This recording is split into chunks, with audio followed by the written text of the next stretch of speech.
students, I'm Pankaj Verma and today we are going to take up a very important topic for mains. This is secularism.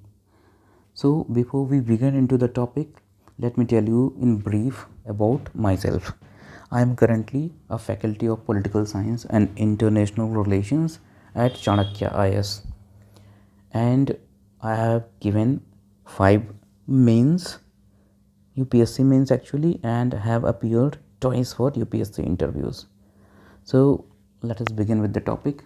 Before going into the topic, let us see UPSC previous year's question. So the questions related to secularism has appeared like constantly after 1 or 2 years, right? It has appeared in 2019, 2018, then 2000. Apart from this, there is one more topic known as communalism. Okay, so this is also like related topics with this one, so you can have questions which are kind of interlinked in nature. So let us see the relevance of this topic. Okay, so in terms of relevance, let us see first UPSC relevance. Okay, so in terms of UPSC mains, this topic is going to be helpful in GS1, especially society topic. Apart from that, this topic will also help you in history, actually modern India history, where you are going to read about the partition problem of India. Okay, then in GS2, yeah, of course, in GS2 polity and governance, you can always have questions related with secularism, and since it is a part of the basic structure as given in the SR Bombay case, so a question from secularism can be directly asked or it could be linked with some other topic. So that's why you need to have a deep understanding of this topic. Then this topic can have a question in GS4. Okay, not direct question, but somehow you need to know the concept so as to explain some related topic in GS4. And yeah, of course, in essay paper you can always use this concept while explaining the problems of secularism, communalism, or problem of national integration. Okay, now in terms of exam relevance, like this course or this topic, you can use this in UPSC state public service commission exams, or even if you're a student of undergraduate some social sciences course, right? So now let us begin with the topic. First of all, we are going to see the definitional aspects of the topic, and then we are going to see the historical and the philosophical basis of secularism. So why we need to study secularism, what is the importance, and when we are going to study the historical evolution aspect, we are going to see that what were the situations, historical situations in those days under which the concept of secularism emerged. Okay, so let us first begin with the definition part. So in order to understand this definition, let us first go through this figure. So here we can see that there are 3 entities as such, right? One is the religion itself, okay, the other is the state, and the third one is the individual. So all these 3 entities, see, state actually is a artificial or a virtual entity, and its physical form, okay, its actual form or real form reflects or manifests in terms of the government. Okay, so what we are seeing is a interaction between individual and the government, okay, and interaction between the individual and the religion, whereas also interaction between the state and the religion. So there are 3 types of interactions which are happening. Okay, so let us first understand the relationship between the individual and the state. Okay, so this in the interaction between individual and the state, religion is supposed to be absent. Okay, so whenever an individual is dealing with the state, so suppose you have some demand, it could be policy demand or it could be scheme based demands. Okay, whatever your needs are, oftenly what happens that citizens, they lobby, they protest, or they ask their government to fulfill their demands, but those demands should not be based on religion. Similarly, the state, while dealing with citizens or the individuals, they should not bring the question of religion or the conditions or any such matters which pertain to religion in their dealings, right? So this is known as actually public sphere, right? The dealings of state and the individual, they constitute the public sphere, also known as the political sphere. Okay, so in the political sphere or arena, there should be no dealings, no concerns related with religion. Now we must also try understand this, that what we are studying this here, this is more relevant with European model of secularism. So we are, as of now, we are going through standard versions. Okay, we are going to understand the standard version of secularism. Okay, after that we are going to also see how this version, standard version, applies in case of India. So let us first understand the basic definitions, then we will move to the Indian version of it. Okay, so this one is the public sphere, and in the public sphere, when the individual is dealing with the state, in this public sphere, religion should not be a part. Okay, it should be absent. Now let us take the interaction of state and religion. So the scholars like Machiavelli, Locke and Hobbes, they have said that state should not interfere in religion. Okay, so religion belongs to the personal sphere.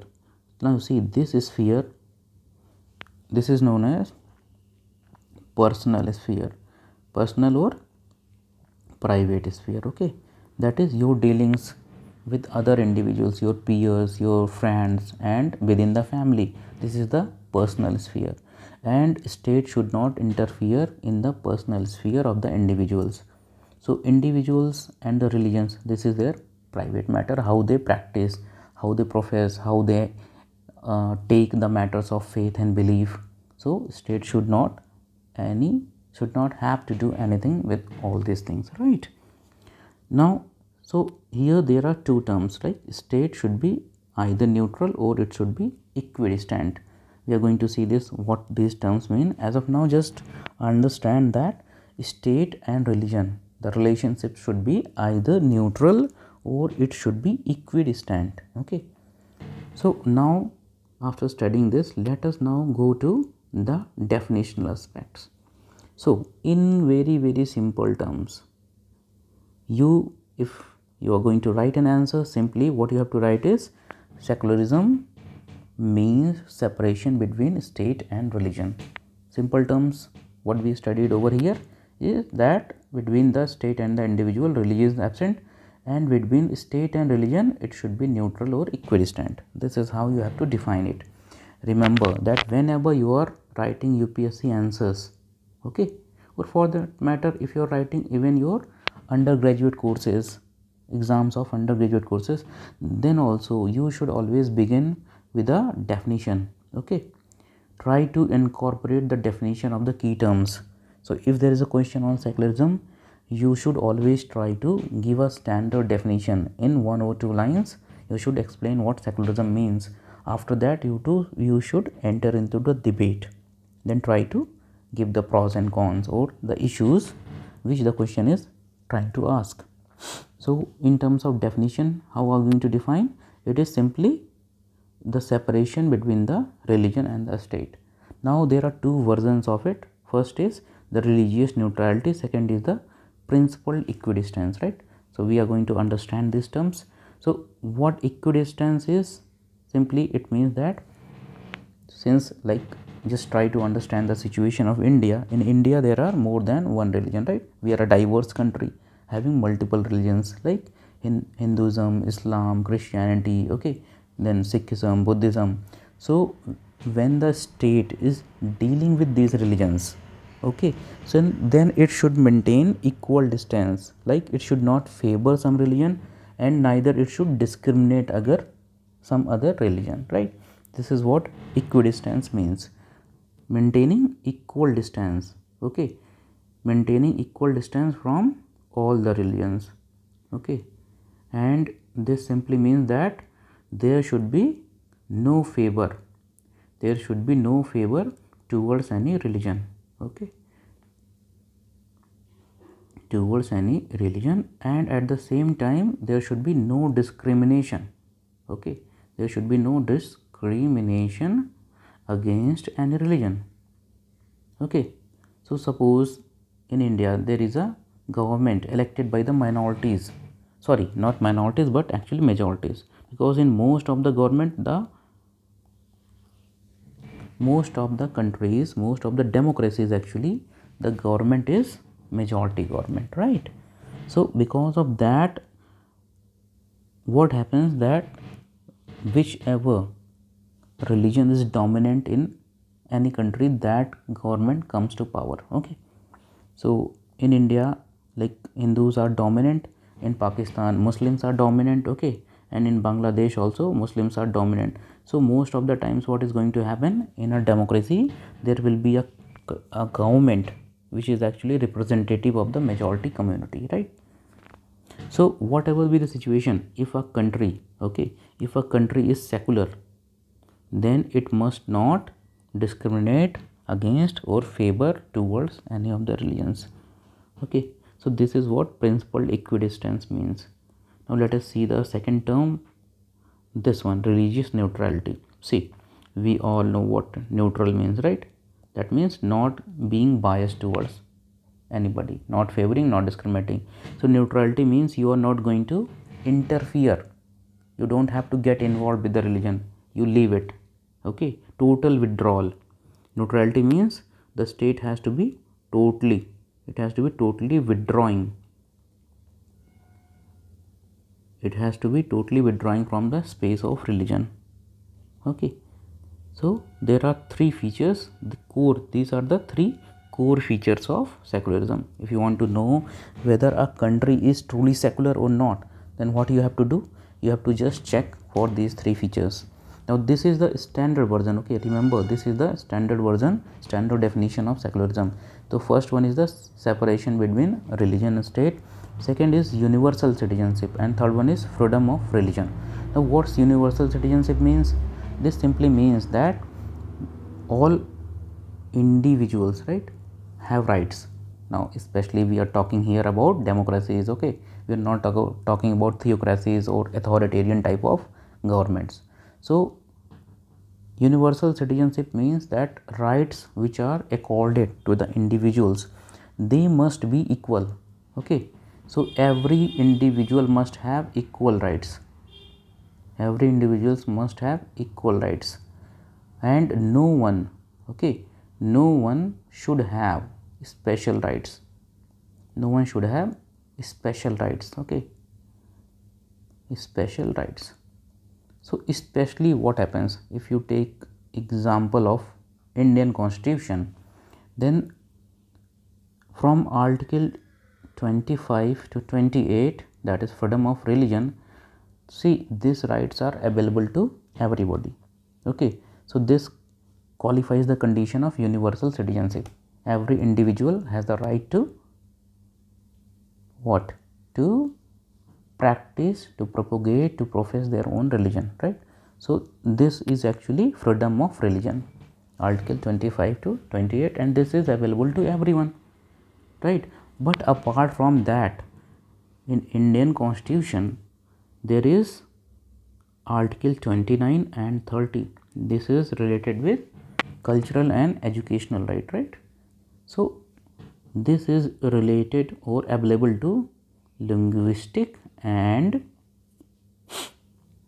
cultural minorities. Okay, now this right is not available to majority community.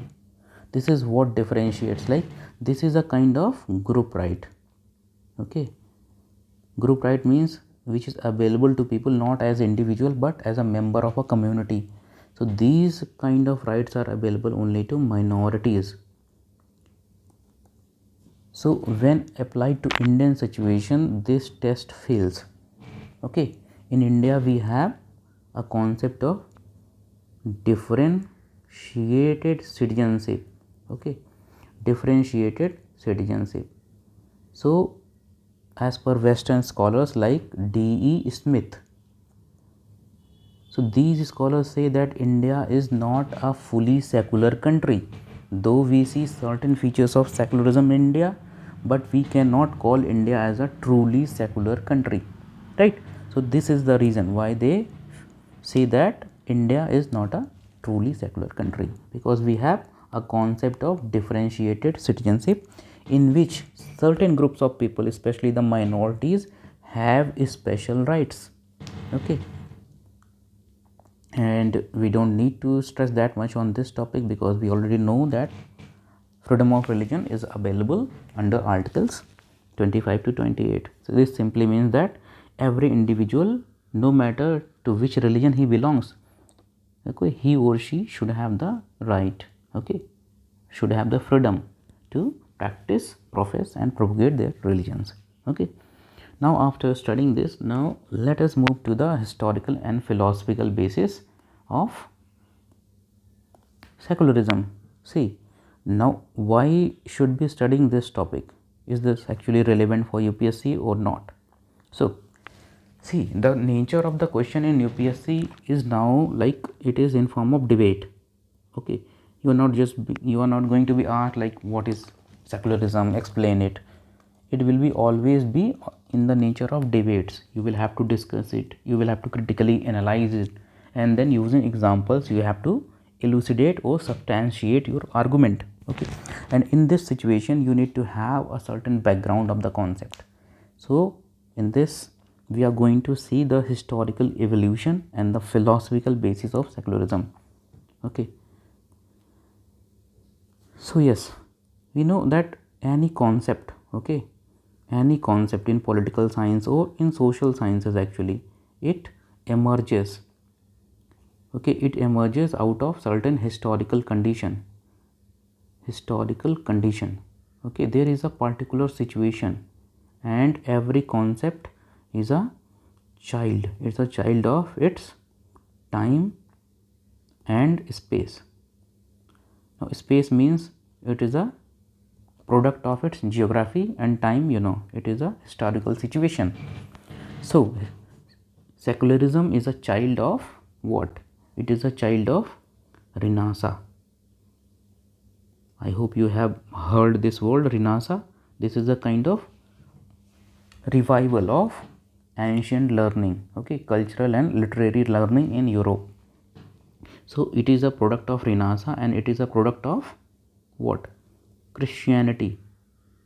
Like Christianity, especially the reform movement, okay, within the Christianity. And one more fact word you must know, that is modernity. Okay, so secularism is a product of Renaissance, Christianity and modernity. Now how is it so? We are just going to see it. So as of now you must know that every concept in political science, it emerges because of certain historical and geographical conditions. A concept is a child of its time and place. Okay, so in that way secularism is a product of Europe. Okay, it's a European concept, and इसका background क्या था? Its background was the Renaissance period. Okay, so during Renaissance period, Europe, okay, Europe was changing from medieval times to the modern times. Okay, it was undergoing a transition. Now you must have read in world history that medieval times, Europe especially, was in the dark ages. Okay, now what the dark ages means? It simply means that there was too much, okay, too much focus on religion. Now the thing is that if there is too much focus on religion, or if there is dominance of the priestly class, the clergymen, or the churches and the temples, then in such a situation there will be too much focus on God and religion. And because of this, what is going to happen? Scientific, okay, scientific thinking, this is going to be compromised. Okay, scientific thinking इसका क्या होगा? ये compromise हो जाएगी. So during the medieval times what was happening? God and religion, they were very very prominent. Okay, in Europe, God and religion, it was so prominent that every aspect of human being, okay, the human life, human life, it was supposed to be sacrificed. Okay, human life was supposed to be sacrificed for the cause of religion and God. So you don't have to think about your happiness, but you have to think about the happiness of the God. Okay, so when the phenomena of Renaissance, enlightenment, humanism, this all started to happen. Okay, like humanism, enlightenment and Renaissance, when all this started to happen, then there started to happen a shift in what? Shift in the thinking process. Like people said that instead of thinking about God and religion, you should think about human beings. Okay, so आपको क्या करना है? You don't have to focus on God and religion कि what we should do, that we can make God happy. Instead of that, what you should do, you should focus on how to make the lives of human beings better, how to improve the conditions of the society. So see, this is the thing what is happening, the shift from importance of God and religion to the shift of humanity towards the benefit of humanity. So because of that, what is going to happen, that religion will become less powerful, or the church. Remember that church was located in Italy, that is Rome. Okay, and this thinker Machiavelli, he actually belonged from Italy, which was the seat of the Roman Catholic Church. So because of this, in the medieval ages, church was very powerful. It was so powerful that it could execute the kings. Okay, and because of that, the king, okay, there were two centers of power, one was church, other was the king. Okay, these were two centers of power, but because power was divided between the church and the king was actually not that powerful. Okay, so because whenever, like, see, power is a zero sum game. Power क्या है? It is a zero sum game. That simply means that if somebody gains power, then the relative power of other is going to decrease. So because during the medieval times, church was powerful, and not only religiously powerful, it wielded political power also. Okay, it wielded political power also, and because of that, the king was weak. Now the king is weak, then the military will be weak. You just try to understand it. If the king is not powerful, its army and the military will not be powerful, and this is going to make the country weak.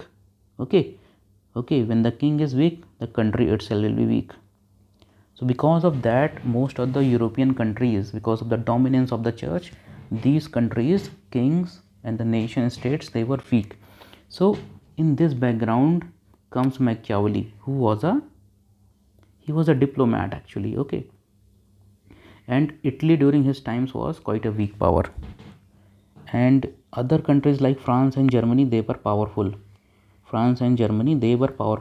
So he find out the root cause of the weakness of Italy, and he said that it is because of the dominance of religion and the dominance of the church. So he said that in order to make Italy great, see, the background of secularism is in nationalism. You must understand this. Okay, the background of emergence of secularism is in emergence of nationalism. So these two things are happening side by side. ऐसा नहीं कि अकेले secularism आ रहा है. There is a specific background. So the rise of secularism occurs simultaneously with the rise of nationalism. Okay, since Machiavelli was concerned with glory of Italy. Okay, he wanted that Italy should become a powerful country, and if Italy has to become a powerful country, what it needs to do, it needs to put religion and God in the background, and politics must come at the foreground. Okay, so that king becomes very powerful, and in turn Italy becomes a powerful country. Okay, so see, these two concepts are linked. So if you have to bring nationalism, patriotism at the forefront, you should bring secularism at the top, especially if there is a country in which there are multiple religions. So if people are fighting, if religious groups are fighting with each other, that country can never be powerful. you should try to link this concept with Indian version of secularism, that why is secularism so important for India, because we have such a huge diversity. Okay, we have such a huge diversity, and for that we need secularism. Okay, we need a basis of nationalism which is independent of religion. So that's why we see that during the Renaissance times there was enlightenment, there was humanism. Humanism simply means focus on humans. Okay, focus on human problems and human issues. So Machiavelli said that there should be strict separation between religion and politics. Okay, the church should not interfere in religion, and the church should not interfere in politics, and the king or the emperor or the monarch, they should not interfere in matters of religion. Okay, so the product of modernity is nationalism, and nationalism along with secularism, they both emerge simultaneously, right? Now let us move to the second slide and see. Okay, so we have kind of gone through the concept, the definition, and the philosophical aspect of it. Okay, philosophical aspect is like what are the basis. Okay, basis of secularism. So basis is simply that there should be non-interference in matters of politics. Okay, and states should treat every religion at par. Okay, now let us see these two related concepts which we have actually seen in the previous slide. We will just try to understand it. Okay, now let us think of Indian policy of equidistance. This is Indian model of equidistance. So what it says that, see, this is the more standard version of religious neutrality, is the standard version of, okay, this is the standard version of secularism. This one is standard or European version. Okay, this is the European version of secularism, and this one is the Indian version of secularism. Okay, so by neutrality you understand that the state has to be neutral in terms of its religious ideas. Okay, the state should not have its own religion, and at the same time it should not show favor to any religion. Okay, so for example, a theocratic state is not a secular state. Okay, and what does equidistance means? So let us take example of Hinduism. Okay, so we know that in Hinduism there are certain problematic aspects. In fact, every religion has some or the other problematic issues or aspects which need to be reformed. Okay, so Hinduism, for example, earlier we used to have sati system, right? Even now we have certain religious places or temples where women are not allowed to enter. You would have heard about the Sabrimala case, okay, where the women were not allowed to enter the temple corridor, or actually the shrine where the deity is supposed to be located. So in a similar way, in Islam we find the issue of triple talaq. In Christianity also, they are especially the conservative Christians, they are against the abortions. Okay, so even if mother is like endangered, like if mother while giving birth she is susceptible, okay, vulnerable to death, then also these are certain category of Christian sects which oppose abortions. Okay, so how to deal with these situations?